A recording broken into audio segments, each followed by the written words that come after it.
Cette vidéo est sponsorisée par CopyTransCat, l'application qui vous permet de transférer le contenu de votre iDevice vers votre ordinateur. Bonjour, c'est iPod Touch Pro et aujourd'hui je vais vous montrer l'application Camera Tweak pour votre iDevice Jailbreakers, le firmware 5.0 et même le 6.0+. Camera Tweak, c'est quoi? C'est une application qui est payante sous Cydia, au prix de 99 sous, et ce qu'elle vous permet de faire, c'est tout simplement personnaliser l'application caméra. Alors vous savez, vous êtes limité en options dans l'application caméra, et bien cette application-là vous rajoute beaucoup d'affaires. Vous les avez ici, alors elle peut séparer le focus de l'exposition. Par la suite, tu peux avoir des timers lorsque tu prends une photo. Il peut prendre des photos à répétition à chaque 3 secondes pendant un temps infini, jusqu'à temps que tu n'aies plus de batterie, etc. Donc on va aller voir toutes ces options-là.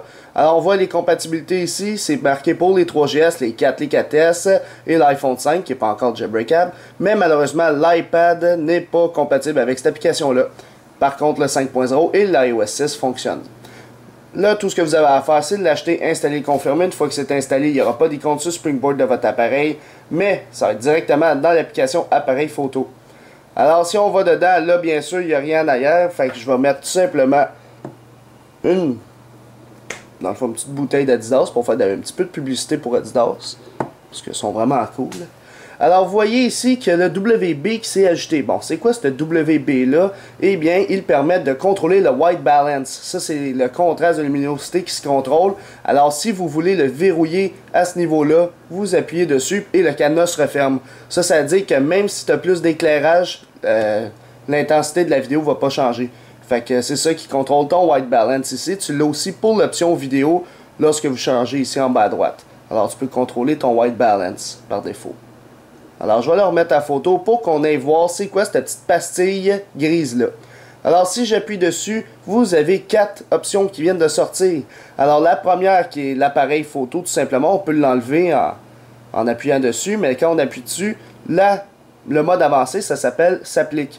Alors, vous pouvez séparer le mode, dans le fond, qui contrôle le contraste de luminosité du focus. Alors, ça, c'est le focus, puis ça, c'est... Dans le fond, quelle couleur tu veux prendre? Est-ce que tu veux prendre cette couleur-là qui est un petit peu plus foncée, la couleur en arrière qui rend un petit peu plus clair, etc. Puis, dans le fond, ça c'est ton focus. Fait que si tu veux focuser là-dessus, automatiquement, lui, il regarde avec la luminosité qu'est-ce qui serait bien pour l'adapter. Alors ça, c'est vraiment la première option. La deuxième étant un timer répétitif. Alors, je vais désactiver la première option parce qu'il y a plusieurs options qui peuvent être activées. Si je vous remonte encore la première, si je m'en vais mettre lui ici, on voit que ça devient un petit peu plus foncé. Comparativement au mode normal qui calcule automatiquement ses affaires. Alors maintenant, ici, cette option-là qui est le time-lapse. Alors, si vous appuyez sur les deux flèches ici, ça va le changer en minutes tout simplement, mais là, on le voit en secondes.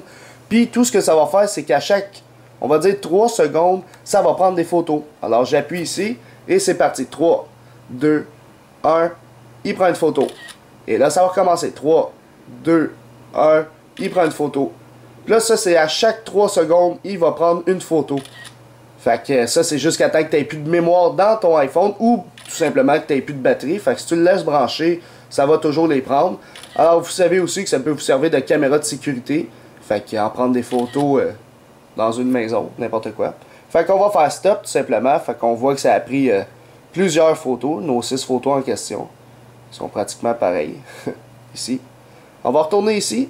On va retourner sa pastille. Ça, c'est l'autre option. Alors, tu peux augmenter le nombre de secondes. Tu peux le changer en minutes, comme je vous ai dit. Alors, on va désactiver cette option-là. On va passer à celle-là maintenant, qui est le timer que tout le monde connaît. C'est vraiment, ça va prendre une photo après 3 secondes. Alors, on fait un petit test. 3, 2, 1. Et la photo est prise. Et c'est tout. Fait qu'il ne va pas en reprendre d'autres comme l'autre option. Fait que là, on peut faire stop, retourner ici. Fait que ça, c'est vraiment le timer qui est seté. Et ici, avant d'appuyer dessus puis regarder, vous savez, dans Options, vous avez la possibilité de mettre le grille de composition. Quand vous activez ça, vous avez une genre de grille pour situer où est-ce qu'il y a le milieu. Puis si tu veux vraiment ta photo au milieu, mais tu te situes à la grille. Et bien maintenant, grâce à Camera Tweak, vous avez plusieurs options au lieu d'une grille. Alors là, vous avez genre un point d'exclamation, d'interrogation, pardon, qui fait le petit slide de même. Peut-être vous le voyez mal parce que j'ai un fond blanc. Par la suite, si vous le montez vers le haut, ça va être un gros carré. Alors, on glisse vers le haut, ça va être la grille qu'on connaît, qu'on a par défaut dans l'iOS. On remonte en haut, c'est comme des carrés splittés. Tu sais, tu as plusieurs options là. Fait que je pense que tu en as 5 au total. Tu as le point d'interrogation, tu as le carré, Puis ils sont tous ici, là, il faut que tu bouges petit à petit. Tu peux monter, descendre, puis quand tu rappuies, il va se désactiver tout simplement. Alors c'est tout pour la partie caméra. Maintenant on va passer à la partie vidéo. Alors maintenant la partie vidéo, alors comme toujours je vous l'ai dit tantôt, vous avez le white balance, vous pouvez contrôler le contraste de luminosité en le verrouillant ou le déverrouillant, tout simplement en appuyant dessus. Par la suite la petite pastille grise, on peut voir que vous avez différentes options. Si on appuie sur la première, on a toujours l'option de contrôler la luminosité indépendamment du focus, plutôt l'exposition, l'exposure il appelle. Fait que ça on l'a déjà vu, j'ai pas besoin de faire une autre description là-dessus. Le petit cheval maintenant, lui ce qu'il va vous permettre de faire c'est contrôler les frames per second. Alors oui, admettons, je set, on va dire, à 20. Alors, 20 frames per second, je commence l'enregistrement. Si je bouge ma bouteille Adidas, c'est sûr que ça lag pas. On va y retourner. Maintenant, on va le baisser un petit peu plus. On va aller maintenant dans du 5 frames per second. En appuyant dessus, en baissant pas mal. Mettons à 5. Et là, je le set. C'est parti. Alors, vous voyez, ça lag. Alors, ça va prendre vraiment comme 4 frames par seconde. Fait que c'est sûr que votre vidéo elle va être moins lourde, mais elle va être moins de qualité aussi. C'est comme les vieilles enregistrements vidéo qui filment dans des centres d'achat. C'est pas vraiment de qualité. Fait qu'on voit si on joue la vidéo que ça lag intense. Ça lag. On m'a entendu dire ça lag. Fait que ça c'est tout pour cette option-là, qui est le petit cheval. On a juste à le désactiver si on veut revenir au mode normal. Par la suite, si on s'en va ici, vous avez la possibilité de décider la résolution de votre vidéo. Alors, si vous voulez du 1280 par du 720, c'est-à-dire du 720p, eh bien, vous le laissez à cette option-là. Vous pouvez le monter pour le mettre à 1080p. Par la suite, vous pouvez le mettre à une qualité très basse pour le transférer via 3G. Alors, si vous filmez une vidéo puis vous voulez par la suite la transférer en 3G, tout simplement sélectionner cette option-là. Ça va vraiment être léger comme vidéo. Par la suite, tu peux prendre un médium. Fait que ça, il recommande ça pour le Wi-Fi Transfer. C'est-à-dire de prendre une qualité qui peut être transférée par Wi-Fi. Ou sinon, par la suite, on vient au mode normal qui est la plus petite résolution, du 288. Par la suite, on augmente à du 480p. Par la suite, 540p, 720p, 1080p. Fait que ça revient toujours aux mêmes options. Fait que dépendamment de ce que vous voulez filmer, vous pouvez décider sa qualité. Alors, si on vient ici, vous pouvez le mettre en 4:3. Alors, vous voyez que ça devient un petit carré si j'enlève cette option-là. Vous voyez la partie grise en bas et en haut. Dans le fond, tout ce qu'on va voir dans la vidéo, c'est vraiment le carré ici parce que ça filme en 4:3. Fait que la partie énergie ici de Adidas, on le voit pas, on va juste voir le petit bout du Y.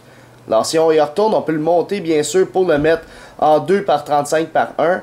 Fait que là, on va voir à la verticale comme ceci. Fait que si on revient là, vous le voyez. Par la suite, on le remonte, vous voyez, en 16:9, qui est le mode normal, qui est vraiment le landscape. Puis là, on revient en 4:3. Fait que vous avez 3 modes différents là-dessus. Fait que moi, je vous conseille de le mettre en 16:9, dépendamment de la vidéo que vous voulez faire. Et c'est tout pour les options de caméra tweak pour votre iDevice Jailbreakers, le FreeMore 5.0 et même le 6.0+. Alors, pour l'application caméra tweak, j'y donnerai un total de 5 étoiles. Alors, pourquoi 5 étoiles? Parce que c'est vraiment pas compliqué. Je trouve que c'est la meilleure application pour contrôler toutes les options de la caméra du iPhone.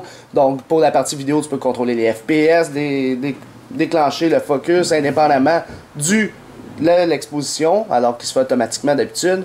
Puis aussi, tu peux décider ton mode panoramique, tout ça en 4:3, 16:9. Tu sais, tu as beaucoup d'options qu'amène cette application-là. Fait que c'est pour ça que je l'ai mis 5 étoiles. Vous, cher public, combien d'étoiles vous y mettrez juste dans les commentaires ci-dessous sur YouTube seulement. Vous mettez votre note en étoiles. Et c'est tout pour l'application pour votre iDevice Jailbreakers, le FreeMore 5.0 et le 6.0+. Alors oui, j'espère que vous avez aimé la vidéo, là. Je l'espère vraiment du fond du cœur. Fait que si vous l'avez aimé, vous pouvez mettre un pouce vert sur la vidéo, alors un j'aime. Sinon, vous pouvez vous abonner à ma chaîne YouTube en cliquant sur s'abonner, me suivre sur Twitter et ainsi aimer la page Facebook, les vidéos d'Alex. Merci, bonne fin de journée.